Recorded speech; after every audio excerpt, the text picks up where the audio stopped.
Бишкек шаарынын Бакаята конушу менен Аламөдүн районунун Лебединовка айылынын ортосундагы бул аймакта жаңы жумуш орундары пайда болду. Бишкек жылуулук борборунан чыккан калдык көмүрлөрдү жергиликтүү тургундар терип кадимкидей Киреше булагына айландырышкан. Экинчиден алардын ден соолугун алып жатат. Өңүн көрсөтүүдөн уялышат. Үйдө ооруйбуз мына. Мисалы үчүн үйдө менин апам бар оорукчан, күйөөм оорукчан. Эки кишинин дарысы эле жеп коет. Биздичи 10 000 сом айлык деген жетпейт. Например, балам 10 000 сом айлык алат, 10 000 сом айлык эмнеге жетет айланай. Анан жүрөбүз ушундай. Мен могу Бакаятада бир тургундардын баары иштейт мына жердечи. 5 мешок, 10 мешок алып кетебиз. Үйүбүздө жылытабыз. Ашып калса 5 мешок, 3 мешок сатабыз айланай. Бул жакта иштегендердин баары эле материалдык жакта муктаждар. Жумуш жоктугунан кышкысын көмүр калдыктарын чогултуп сатуу менен киреше табышат. Ден соолугун кетирип жатканына карабастан үй бүлөсүн багуу үчүн аялы эркеги дебей, зыяндуу заттарды жыйноо менен алек. Кээде бир 2 саатта 3-4 мешок, 5 мешок, 10 мешок чыгып калат.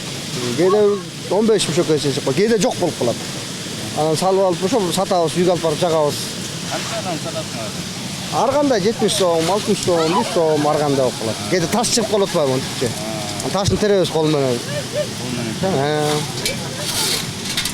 Ошондон ал жерде бир жемеде 10-дон 5 киши иштейт.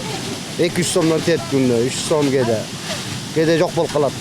Бишкек жылуулук борборунун калдыктары төгүлө турган чоң аңдардан 3-4 бар. Быйыл бир жагына эле ушундай калдыктар түшүүдө. Болбосо жылга 2 жерден көмүр калдыктары агып келип турчу. Мындагылар былтыр Казакстандын көмүрлөрү агып келсе, быйыл Кара Кеченин көмүрү келип жатканын билдиришүүдө. Андыктан кардарларга терген көмүрлөрү жакпай жатыптыр. Ошого карабастан кардарлардан куру жалак калышкан жок. Ар кайсы жерлерге сатыкка коюп коюшкан. Бир кабы 120 сомдон сатылууда.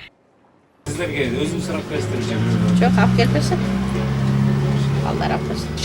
Бир чети жарандар киреше тапканы менен экинчи жагынан ден соолуктарынан ажырап жатат. Дарыгерлер тери жана ичеги карын, бөйрөк илдеттерине чалдыгаарын билдиришүүдө. Бул көйгөйдү эске алганда жана мыйзам талаптарына ылайык бул зыяндуу жайга бир да киши кирбей, аны кайтарып алыш керек болчу дейт санапит көзөмөл кызматы. Бул совсем туура эмес. Өзүнүн зыяндуулугу бар да жерде. Ал менен тердирбеш керек, уруксатты бербеш керек. Уруксат ким берип атат, ким кайтарбай ошого жол берип атат, ал жооп бериш керек алар. Ал эми Бишкек жылуулук борборун караган электр станциялар ачык акционердик коому болсо, айланасы тосулганын жүйө келтирип, жарандарды көмүр терүүгө бөгөт кое турчу укук жок экенин билдирүүдө. Күнүнө канча тонна таштанды төгүлөрү туурасында так эсептей алышпайт экен. Тем больше отходов. Бишкек жылуулук борбору баардык эле совет доорундагы мындай борборлор сыяктуу эле көмүр калдыктары жана башка саркындылар чыгып турат. Техникалык жактан көмүрдүн калдыктары чыгарбай коюу мүмкүн эмес. Бул деген оттун күлү менен кошо кошулуп кеткен чала күйгөн көмүрлөр. Атайын жайга төгөбүз. Элди кубалай албайт экенбиз. Ушул тапта жарандардын коопсуздугуна жана ден соолугуна зыян алып келип жаткан бул жайдын кайтарыкка алынбай келе жатканы боюнча мамлекеттик экологиялык техникалык кызматынан маалымат алууга мүмкүн болбой калды. Андыктан бул суроолор жоопсуз бойдон калууда.